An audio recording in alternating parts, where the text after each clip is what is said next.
Vernon Lee was a pseudonym for Violet Paget, who was born in France in 1856. She spent her life in Europe, most of it in her villa just outside Florence, Il Palmerino. She is currently best known for her Gothic fiction, particularly her short stories. Now, I am no authority on Lee. However, my fellow symposiasts and a few other people here, Shafquat Towheed and Sally Blackburn-Daniels, certainly are, and are leaders in the recent revival of interest. So how did I become interested? A few years ago, I was writing a book on empathy. The word has an interesting history. It was only coined in 1909 by the psychologist Edward Titchener as a translation of the German Einfühlung. And yes, that means the Germans had empathy before we did. The word then largely disappeared before reappearing in the 1960s, possibly due to the translation of Boehringer's book as Abstraction and Empathy in 1953. Then in the mid-1980s, in philosophy, a new theory of mind was developed, which came to be known as simulation theory. It was initially called empathy theory.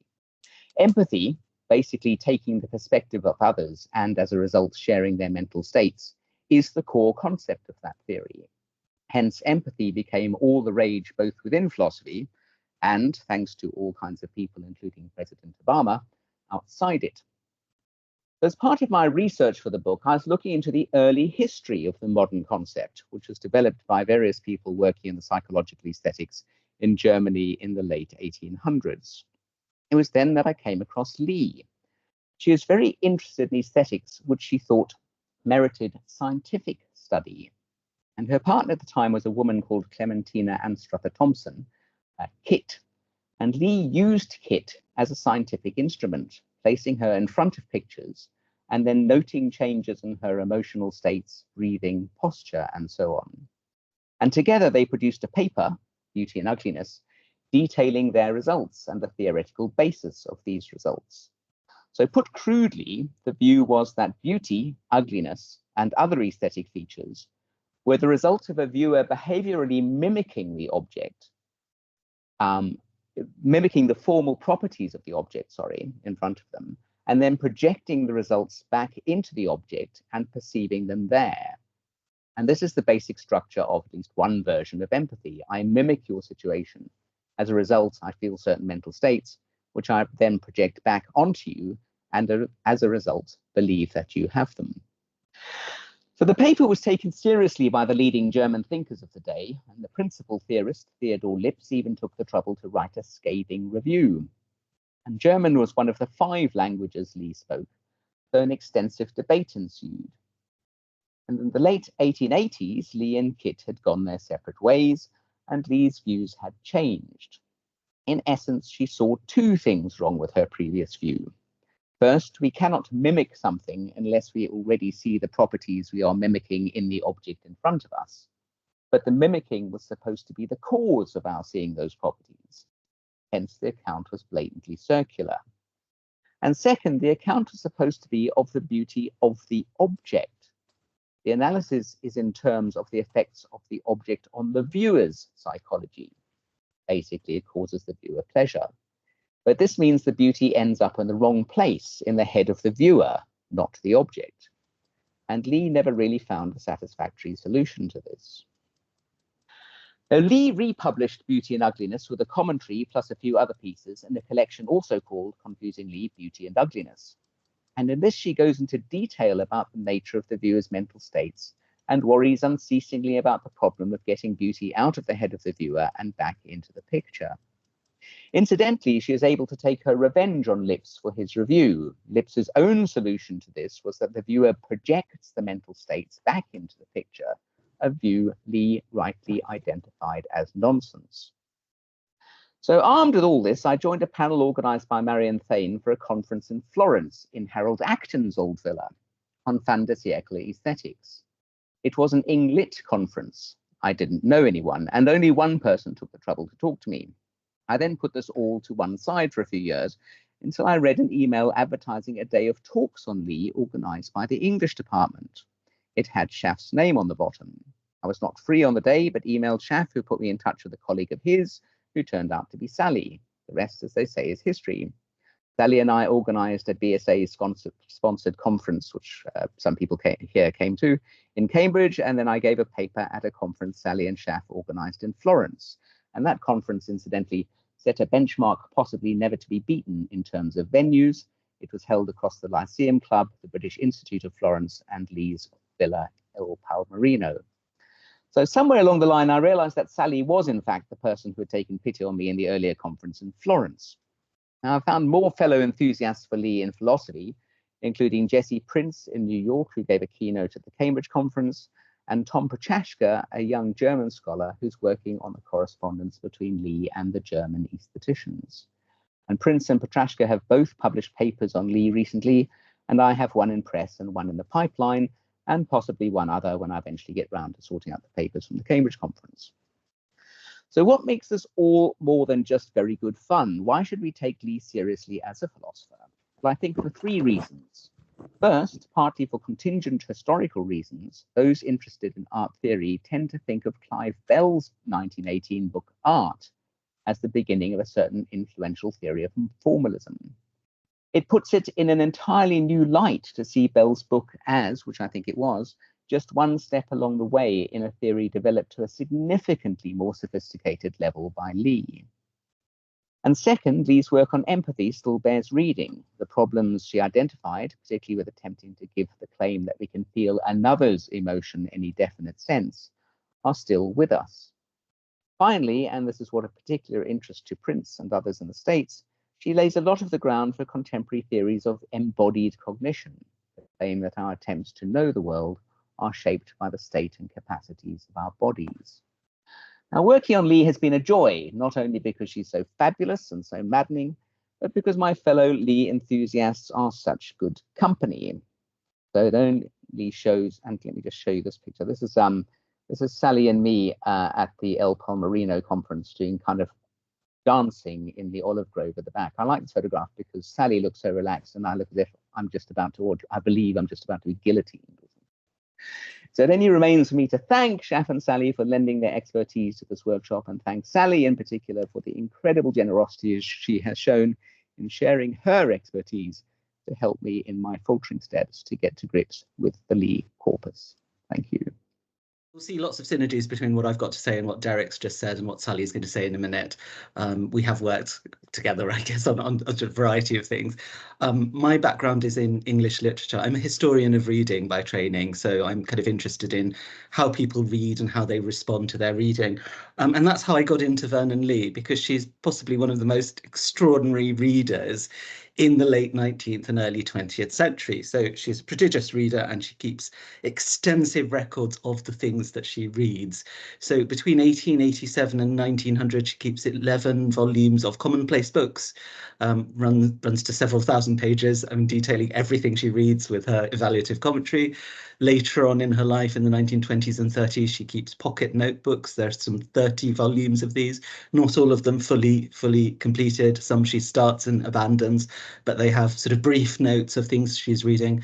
Her correspondence is absolutely full of her records of reading, but most interestingly of all is her marginalia, and I'm going to show you some examples. Sally's the person to ask, actually, because she's really been working the most extensively with Lee's marginalia, but she's an absolutely prodigious annotator of the books that she reads. There are about 430 extant books that still survive that we know Lee owned, and they're in the British Institute in Florence, and you can go and have a look at them. They're all in one place. And about 300 or so of these books are quite heavily annotated. Some have so much marginal annotation that it almost sort of overwhelms the page. So Lee is an opinionated reader. She's constantly in an engaged critical dialogue with everything that she reads. And I'm just going to pluck out one short example and give you a few ideas about how we might think about Lee as a reader and her complex relationships to the things that she reads and broader ideas, thoughts, and so on.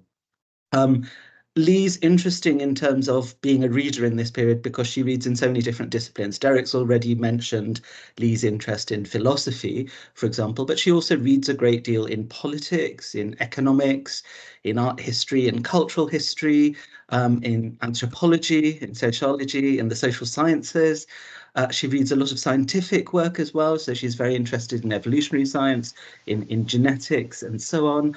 And of course, she does read literature and poetry. So she's this really extraordinary reader, polymath in all sorts of ways. I'm going to pick one example, so it's just one book of Vernon Lee's reading, another author, and another set of ideas. And I thought it'd be interesting to look at Vernon Lee in relation to Gandhi and why. Lee was a very committed and active pacifist, and Sally's going to be saying a bit more about that in a while. So Lee's responses to the First World War included quite biting attacks on militarism in terms of both her creative writing and her journalistic writing. She was also an active member of the Union of Democratic Control during the First World War, which campaigned for a fairer, more just democratic society, which would have pacifism and non-violence at its core. So I thought it would be interesting to look at Lee's response to Gandhi and her reading of him, given that in some senses they were on the same page. They were both pacifists who believed in non-violent resistance, who were fundamentally opposed to militarism. But what my sort of examination of this shows is that there were limits to their engagement, I guess. And Lee was often a very potent and thoughtful critic of Gandhi. So I'll just say a little bit about what she was reading. She was actually reading a biography called Lenin and Gandhi, written by German cultural historian René Fulop Müller. He's a biographer of religious movements mainly. So he also wrote a biography of Rasputin, and he wrote a cultural history of the Jesuits. He writes this book on Lenin and Gandhi in German in 1927. It's translated and published in English in the same year by J.P. Putnam's in New York and London. Now, Lee's copy is the 1930 popular edition. I'm going to show it to you in a second. But she read this book in translation. She could have read it in German. She was a fluent reader of German. But it might just have been a case of a cheap popular edition that was available to her. I don't know very much about the sort of provenance of this book, but it's certainly one that she owned, as you can see by the signature on the title page, which we'll look at in a second. And she read it in 1930 in English translation. Here's an image of the page, as you can see, V. Paget XXX, and that's 1930. And as you can see, there's already marginal annotations with page references. She sort of references her own annotations. She indexes her own annotations quite extensively in many of the books that she reads. So that just gives you an example of how she engages with these texts. So 1930, why is 1930 important? Just to say, I'm not specialist in the politics of or post-colonial history. My interest in this stems entirely from Lee as a reader and reader in a particular moment. But 1930 is really important because these are some of the historical events that are taking place in India in 1930 as Vernon Lee is reading this biography of Gandhi.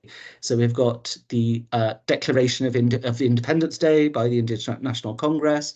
We've got the start of the full-scale civil disobedience campaign, which is 2nd of March. 12th of March is when Gandhi famously goes on the Salt March to go and make salt in the Bay of Bengal in the Arabian Sea, when he marches to Dundee in Gujarat. 4th to the 5th of May, that's when the entire leadership of the Indian National Congress are arrested. By October, most of the leadership had been released, and you have the first roundtable conference on India announced. 12th of November, you've got the conference opening in London, only some Congress representations there, most of them still in prison. And by the end of 1930, by the time we get to January 1931, the first roundtable has closed in failure. Gandhi's finally released from prison on the 26th of January. So, you know, India is politically very hot in 1930. This is the time in which Lee is reading this biography of Gandhi, and you could say she's reading it in response to the political events at the time. I'm just going to talk you through a few examples of how Lee's marginalia might sort of engage with Gandhi's ideas and thoughts. And you can probably see some of this. It might not be big enough for you to see.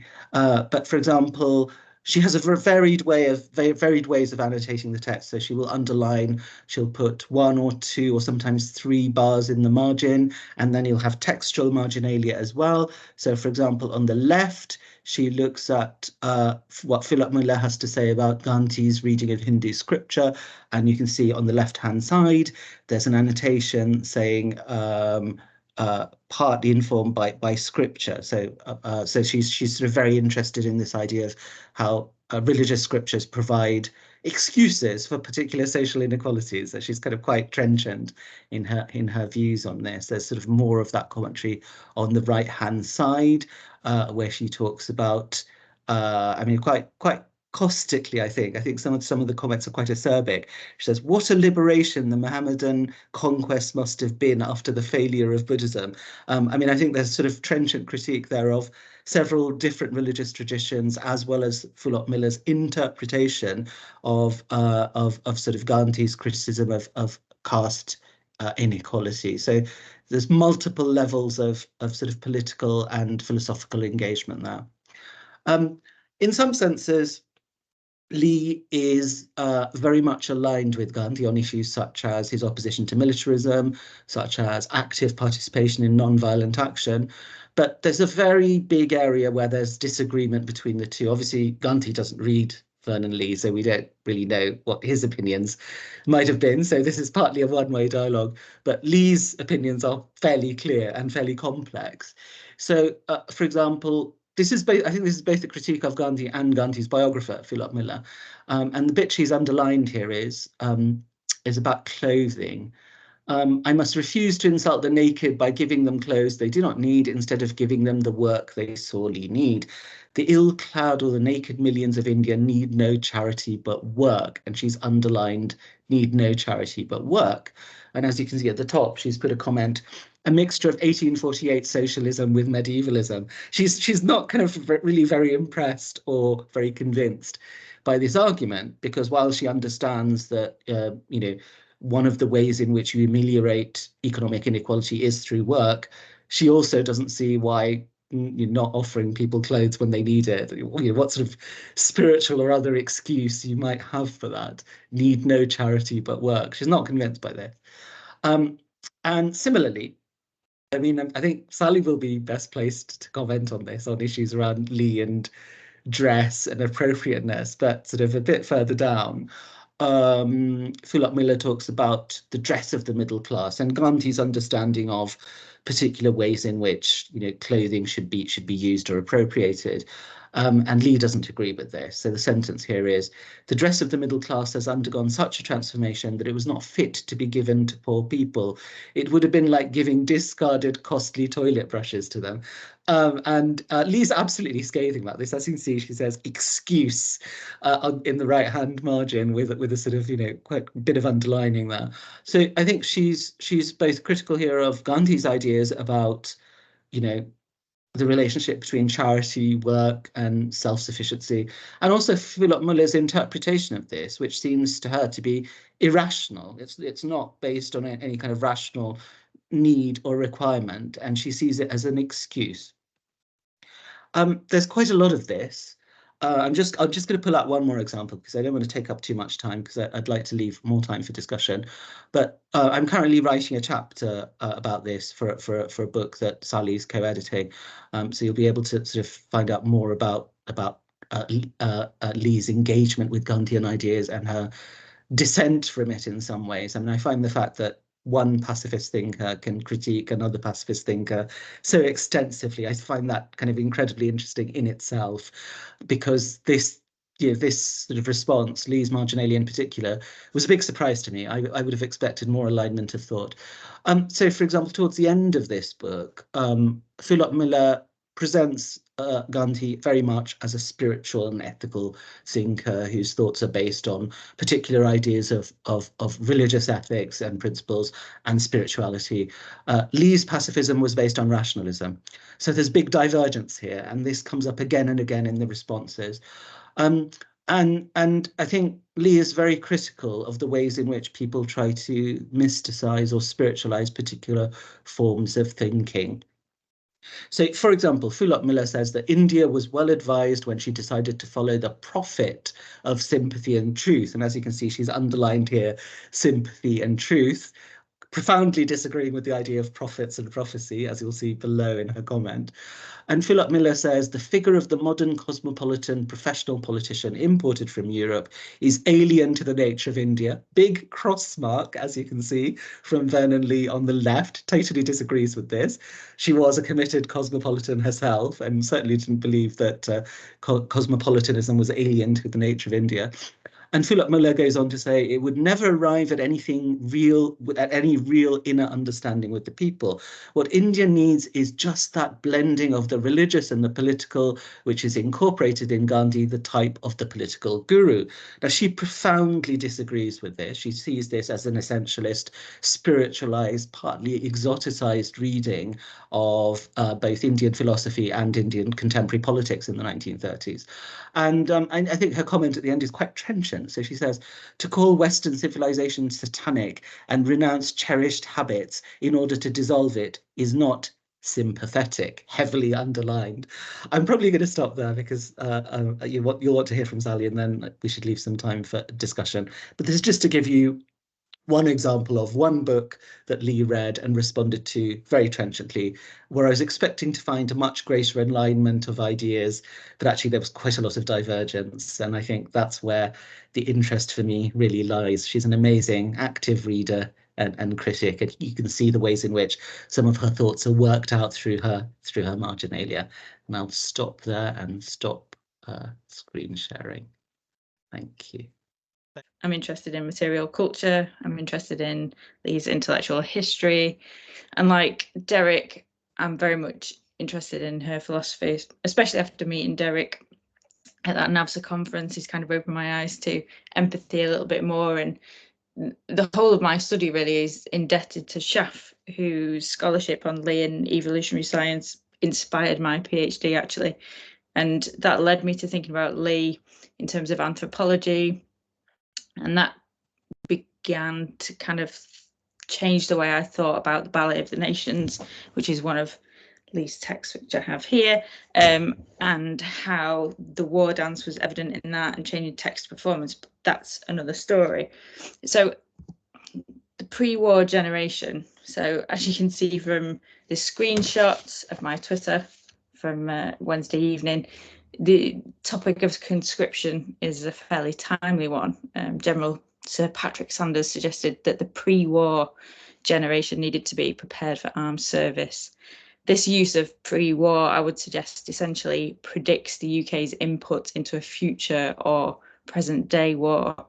This state of preparedness and all that it entails was something that concerned Lee deeply after bearing witness to the conscription system's failings in her homeland of Italy. So she wrote about this first in 1910 in a letter to the Somerset and Wiltshire Journal, one of 24 publications in 10 years actually, concerned with anti-militarism and warfare. So this is the first lot of publications. So there's 8 there that preceded the onset of the First World War, and then some more there. So she was incredibly prolific during this period around the First World War, publishing 11 works in 1915 alone, including the Ballet of the Nations. So she was really trying to get her anti-militaristic ideas out there. And the first piece she wrote was Twin Evils, Protection and Conscription. And it was published as a letter to Lady Barlow, and this cut-in is Lee's own from the archives at Colby College. So Lady Anna Marie Barlow was the wife of a Liberal MP who was very close to the Prime Minister. She was temperate, a champion of women's rights, and a convert to Quakerism. She also strongly opposed conscription prior to and during the First World War, and Lee's letter articulates the falsehoods inherent in the arguments for improvement by conscription, which were kind of very prevalent at the time, and evidences this through examples from her Italian homeland. So Lee's letter lobbying Barlow, and by extension her powerful husband and friends, worked for a short amount of time, but did little really to kind of dissuade conscription in the UK. Lady Barlow managed to avoid her sons being conscripted by sending them to America.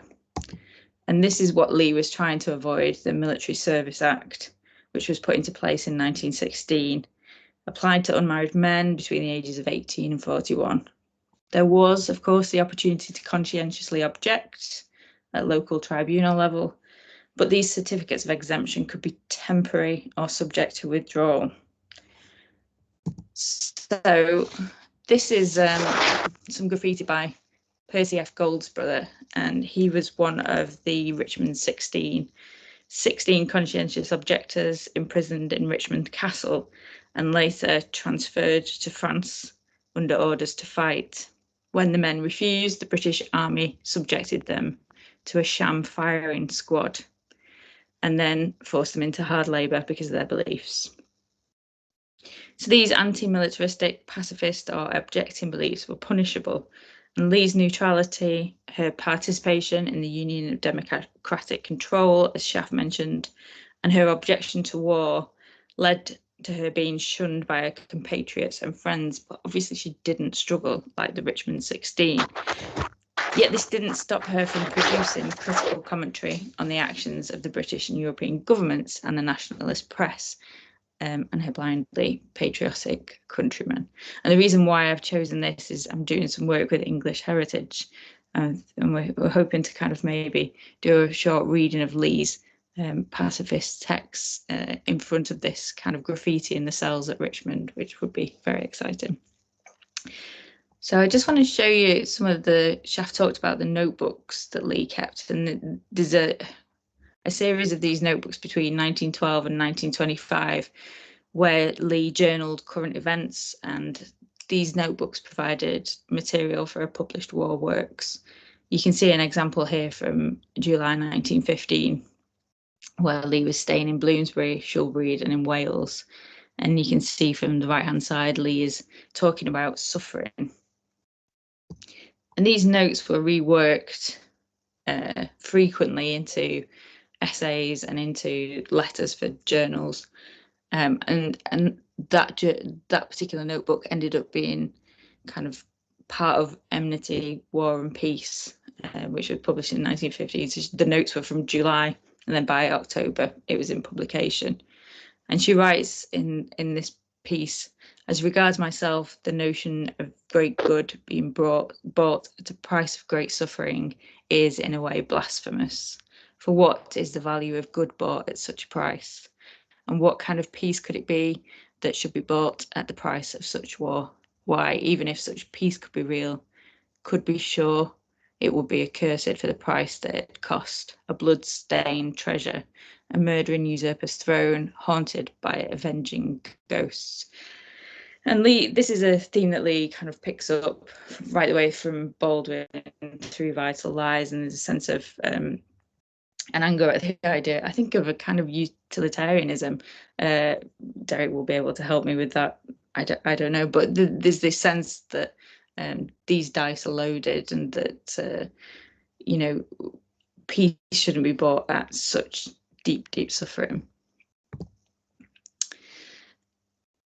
A lot of the discourse at that time talked about the sacrifice of soldiers and the sacrifice that people made to assure kind of victory in war, and Lee is very careful with this word and frequently changes it to the use of waste, which has a very kind of different meaning. Sacrifice here is something that is essentially thought about and reworked in terms of those kind of spiritual ideals that Shaft was talking about with Gandhi. So she talks a lot about kind of the Moloch and the priest of Moloch, and there's a short story where each warring nation feeds the young into the Moloch, hoping to appease it and hoping to bring about victory. But the priest of the Moloch tells all the fathers who have sacrificed their children that they are guaranteed success, because they are guaranteed success and great because they've sacrificed more children than the other nations to the Molochs. And for Lee, this waste of youth rather than sacrifice of youth leaves the nation without a future. It leaves them with suffering. There's no benefits. I'm sorry, I'm whipping through this. These are all kind of fairly random ideas. Lee was also very critical of protectionism, the press, and armament dealers. So she talks quite a lot about how the benefits of war go directly to vested interests, to industry, to the military complex. And she says that these are kind of supported by the British government. So she talks here about protection and protectionism, creating vested interests which corrupt it, which make it impossible to remove.